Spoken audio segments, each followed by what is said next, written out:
And hello, friends, and welcome to another episode of Chapters here on Armstrong Cable. Chapters is the television show that profiles local authors, editors, and publishers in our community. I'm Eliot Parker, and it's great to have you with us. Our episode this week comes to you from Empire Books and News at Pullman Square in downtown Huntington. Our guest today is author John Preston Smith, and John is an insurance agent here in Huntington, West Virginia, who is experienced in public relations, journalism, and sales. He worked for the Military District of Washington and met President Kennedy before he was killed in Dallas back in 1963. He handled U.S. Army press relations for the funerals of President Kennedy, General Douglas MacArthur, and former President Herbert Hoover, as well as the inaugural of President Lyndon Johnson. And after graduating from Marshall University, John worked in press relations for Kent State University, where he witnessed the killing of 4 students by the Ohio National Guard in 1970. Over the past 50 years, he's trained more than 14,000 dogs, a subject which we'll talk about more in just a moment. And he draws from this array of experiences to fashion his stories. And we are pleased and delighted to have John Smith with us here today. John, thanks so much for being here on Chapters. Great to have you. Thank you, Eliot. Thank you. So let's talk a little bit about your writing and how you got started in writing. We talked a moment ago about all of your experience working in public relations. How did that transfer over into you writing books and stories? I started initially writing in 1963 when I was in the military. I was in the Army in Washington, D.C., and a lot of evenings I didn't have anything to do, so I just decided, hey, this is kind of cool. I'll start writing a book, and that book I wrote on for like 20 years. It's just kind of evolved slowly. Didn't really get into writing really seriously until about 15 years ago, and as a writer, I think it's just like you and I belong to this patchwork writers group here in Huntington, and I think we are all pretty much the same. If you go to those meetings and you listen to those ladies tell their stories, I say ladies because it's mostly ladies that are there. It's a lot about their background and who they were and where they came from, and I think I'm more of a fiction writer, but you can't help it. You draw on who you are and who you were and, your greatest fears and the things that influenced you most. You can't help but bring that out in your stories. I get a lot of folks say, well, was this you, or was that something you did? Or not necessarily, but all of the things that I did and who you know and what you hear and what you read and life events and world events that you get to experience, all of those things can't help but play a part of who you are when you're a writer. When you started writing, and you mentioned that you're primarily a fiction writer, and we'll talk about some of your books here in just a moment, but you talk about all of those experiences and all of that sort of filtering in. Are there a certain set of experiences, maybe more so than others, in your career and in your experiences, both working, in and out of public relations that have influenced you? Are there 2 or 3 people that really stand out, or 2 or 3 experiences that really stand out for you that as you write tend to filter into your writing when you're drafting? I think that, like most people, I cannot help but be influenced by my childhood. I think that we all remember the early days of school, whether it's the first kiss or the first dance. I went to a Catholic school in Huntington. I came from a very old school Catholic family, and St. Joe was all nuns, and it was basically in loco parentis. The local person was your parent, and if you got out of line with one of the nuns, you would kind of hope that your parents didn't find out that you got out of line with the nuns. So those early experiences can't help but affect who you become, and that's the kind of thing that, to a degree, you write about. You talk about who I was as a kid. I had certain fears as a kid. I had a tremendous fear of the dark. I don't think I got to stop being afraid of the dark until I got out of the military. But I had this, as a kid, I had night tremors from my fear of the dark. I just knew that when I went to bed at night that the demons were going to come and suck me out of my bed and wrap me in a cocoon and take me into the netherworld and feed on me until there was nothing left. It was real to me. It was real to me. I learned how to swim when I was a Boy Scout, when Harold Chadwick, our scoutmaster, threw me in the deep end of the water and said, make it to the side of the pool. And so that fear of the water was not, didn't end until October of the last 2 years, when I competed in a half Ironman and had to swim a mile in the ocean, in the Atlantic Ocean, which was part of that. And that was one of the scariest things I ever did, but it was a fear I wanted to beat. But I've carried those fears with me throughout my life. And then, you know, the experiences that we talked about, my involvement in D.C., Washington, D.C., where when I was in the Army for 3 years there, I worked in public relations and was involved in the press information from the Kennedy funeral and the MacArthur and the Hoover funeral and the Johnson inauguration, in the center of, you know, of the political world, Washington, D.C. And after I graduated from Marshall, I went to Kent State University, and I was director of radio, TV information there, and saw 4 students shot and killed by the National Guard, and had to deal with that, of not only what I saw, but had to resurrect the fallen image of Kent State University, because that was my job, by telling that story as honestly as I possibly could when you're up against national news media that want to make it look much worse than it was for the students. That's an opinion that, of course, everybody carries opinions about that kind of thing when you're involved in it. But interestingly, I can tell anybody, I've never seen the story told at Kent State University of what I experienced. And I was right there from the so-called riots downtown until still 4 students were shot and killed. I stood beside the ROTC building when it was burnt to the ground, and as I told you, that was not burnt to the ground by our students, not the Kent State students, because I knew all the radical Kent State students at Kent State University. So, you know, those kinds of life experiences have affected my writing the same as they would affect your writing or Doug's writing or any of the people at Patchwork Writers that we know. Sure, absolutely.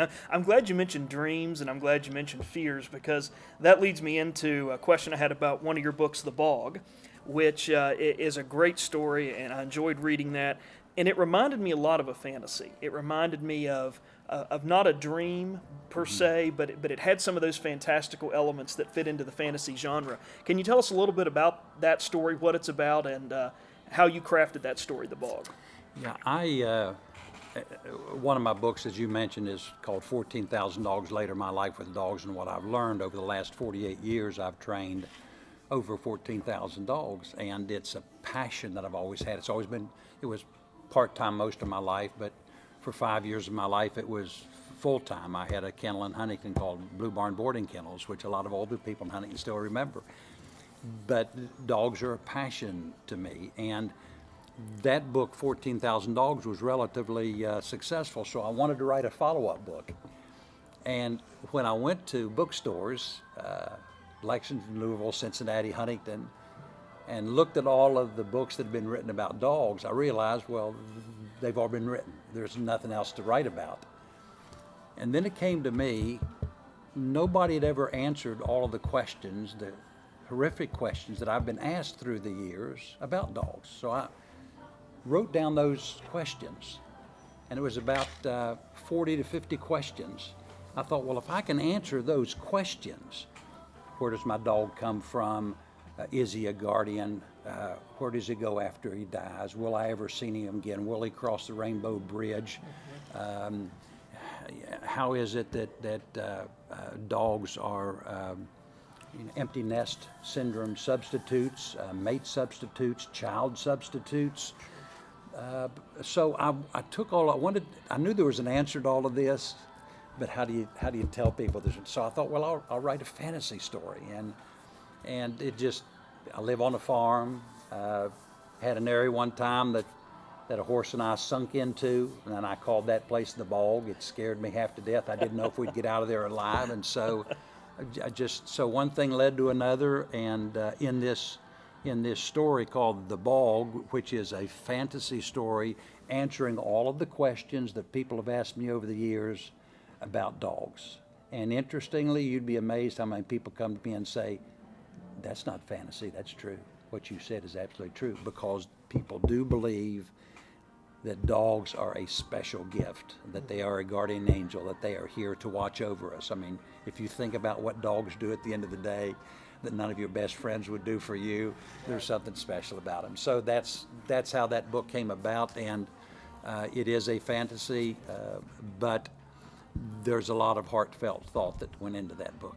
I love the comment that Robert Middlemiss, who is an editor of the Dixie Council of Authors and Journalists and also a member of the advisory board at the Tennessee Mountain Writers Conference, he says, if you want to know about dogs beyond the norm, if you want truth illuminated through fantasy, which will warm your heart, read this book. And I think that is a wonderful compliment to this book. And I can tell you that I really found Napoleon to be one of those characters. We talk so many times in fiction writing, especially about personification, where you give something non-human, humanistic qualities. And I found Napoleon as a wolf in your story, The Bogs, such a wonderful character. And I could see myself being that man who hears the cry of the wounded animal and goes and encounters Napoleon. And it was almost as if there were two people involved in that story, not really a person and an animal. So I think it was a great story and something that I really liked.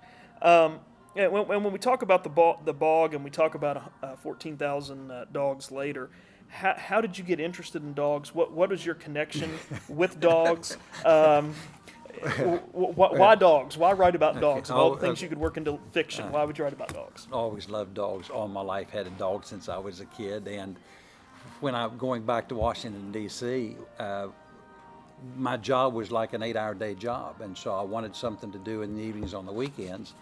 And I read in the newspaper that a place downtown D.C. called Animal TV Trainers was looking for a dog trainer. So I went down and interviewed, and the question the lady asked was, well, can you train dogs, and can you start on Monday? And I said yes and yes, and I had never trained any dogs, so I spent that weekend in the Library of Congress reading everything I could about dog training. And I went in that next Monday, and I was their dog trainer, and trained dogs on the streets of D.C. every night for 3 years. Trained raccoons, ocelots, margays. I had a boa constrictor by the name of Noah. We trained minor birds to whistle at people if that's what they wanted. We trained parrots. I trained every kind, but that's how I got started.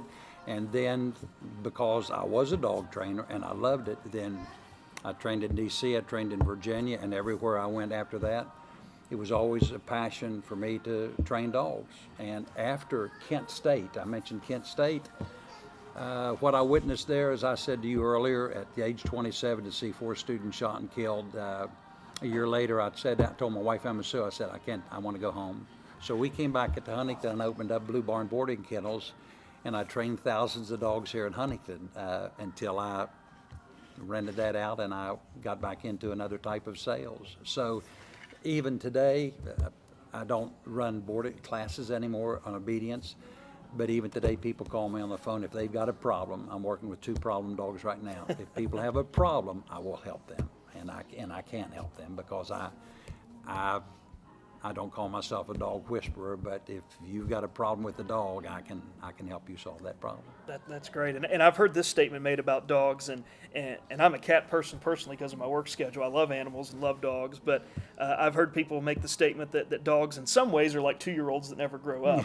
But I think one of the things that's really interesting about your writing and about the 14,000 dogs later and the bog is this element that not only are we teaching dogs, and you mentioned the training and trying to get them to behave and act in a certain way, but dogs teach us lessons. And I think that's a theme that comes up in a lot of your books and a lot of your writing.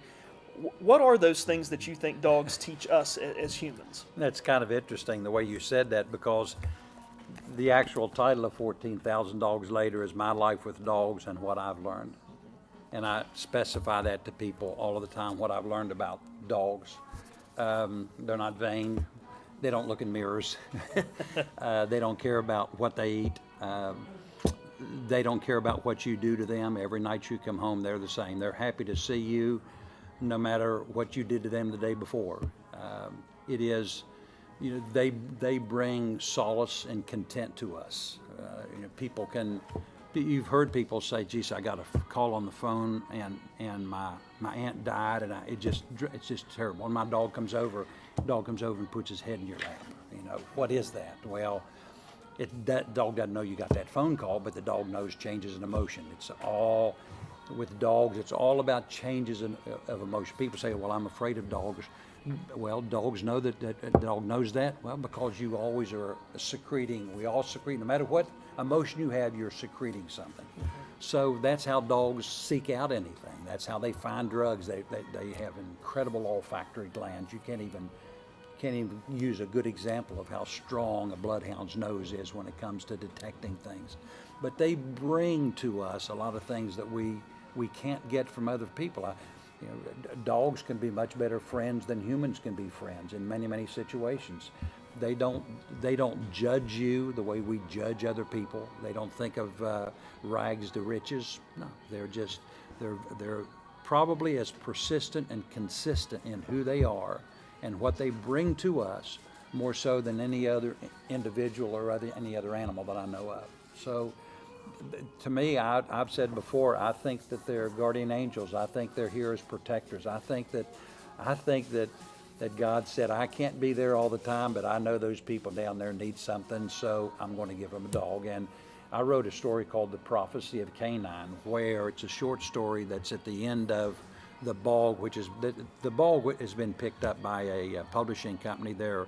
I'm dealing with a publishing company now as to whether they're going to pick it up or not. I believe they're going to, but at the end of that book that they're publishing is a story called, short story called The Prophecy of Canine, where I tell the story, a fantasy story, as how it is that dog fought to be man's best friend.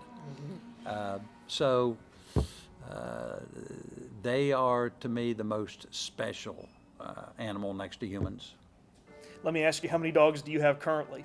Well, currently I have two that are mine, but my daughter Margaret on my property has three, plus 2 horses and 4 cats, and my son Robert has a dog who's also on my property.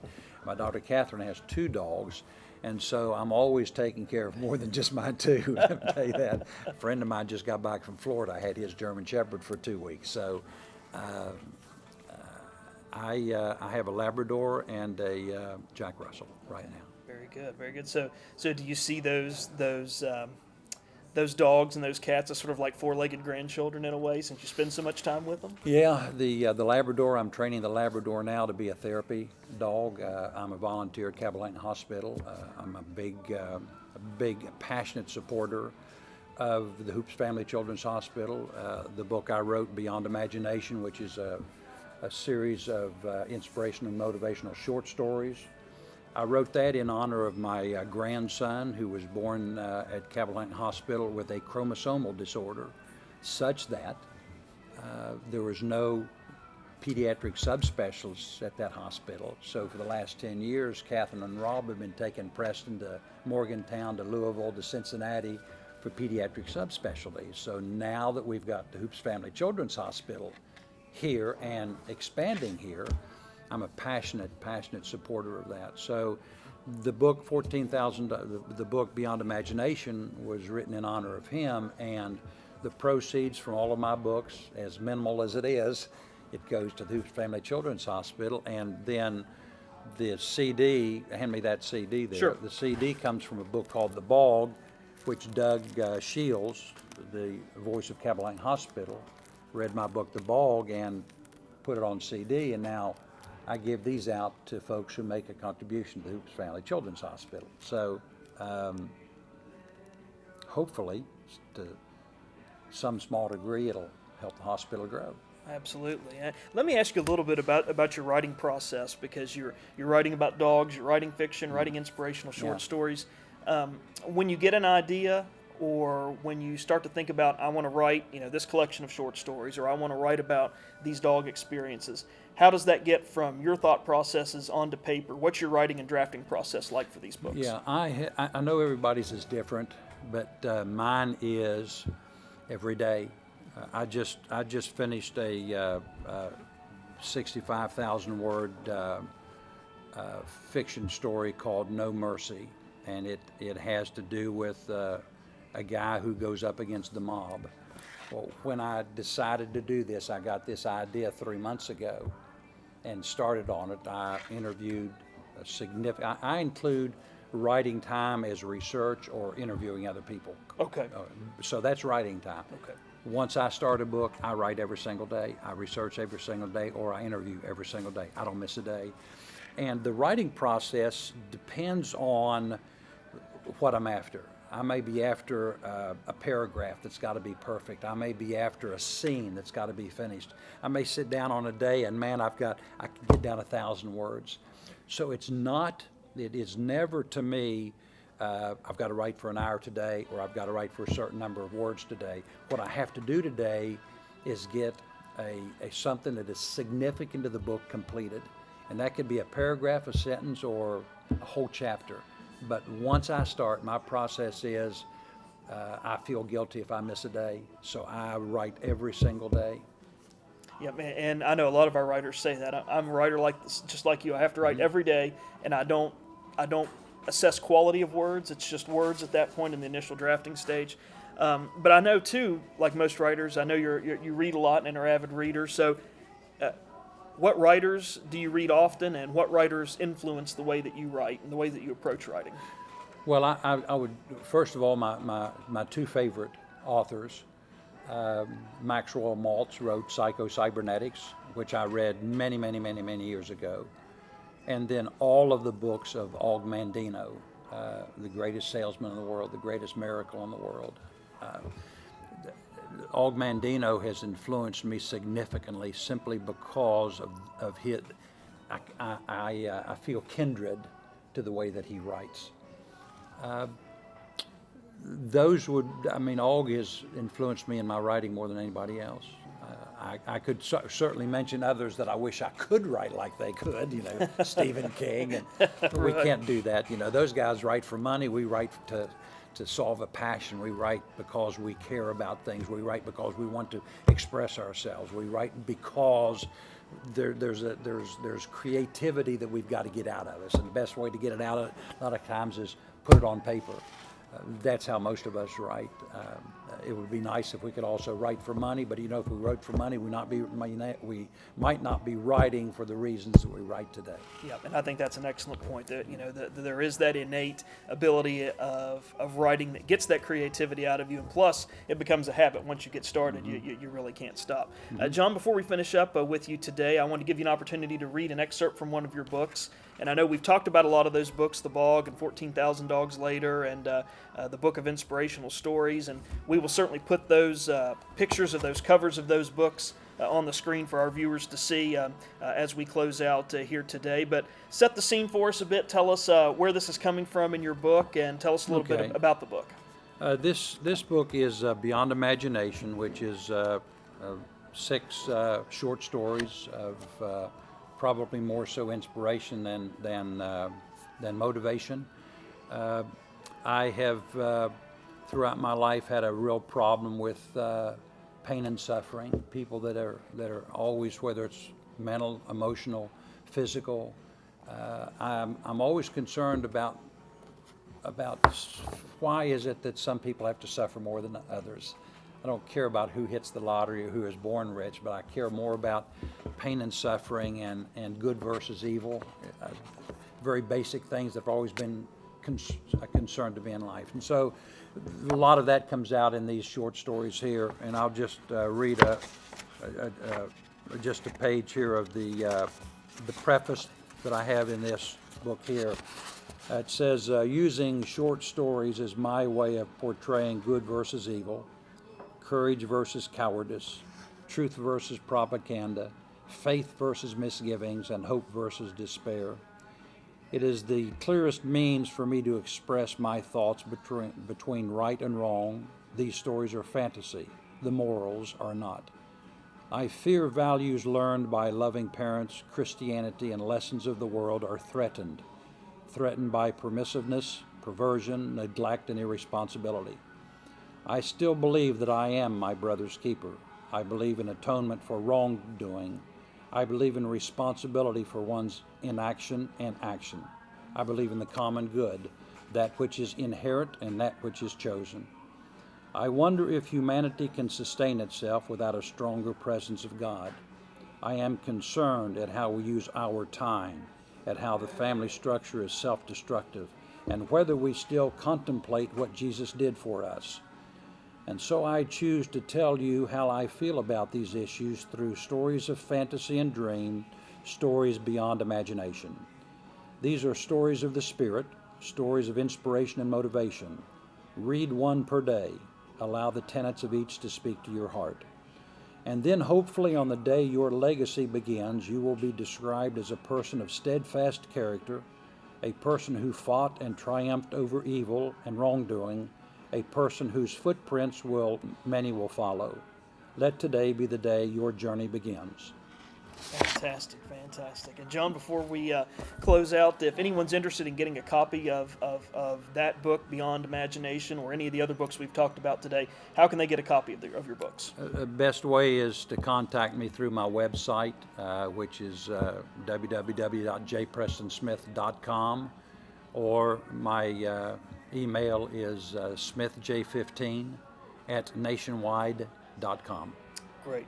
John Smith, author, thank you so much. We appreciate having you here on Chapters. Very nice of thank you to have so me. Much. And thank you for a great discussion. Thank you. And Really thank you, appreciate it. Doug. Yes, absolutely. Absolutely. And we also want to thank the folks and the good folks and our friends at Empire Books and News for hosting this episode of Chapters. And we invite you to stop by Empire Books and News at Pullman Square in downtown Huntington for all your reading needs. They have the Tri-State's largest selection of magazines, and many of the authors that you've seen featured here on Chapters also have their books carried here at Empire Books and News. So no matter what kind of reader you have, what kind of reader you may be, if you like young adult, if you like mystery, you like romance, whatever genre it is, Empire Books and News has the books for you.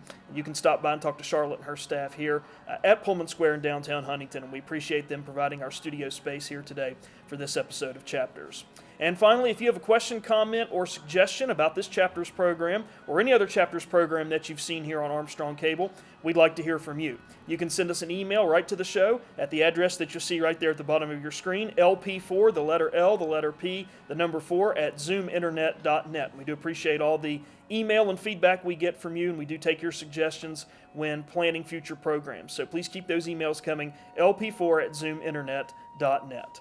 And that's going to do it for us this time on Chapters, but please come again next time. And in the meantime, stay tuned to this station for news and views that impact you and your community.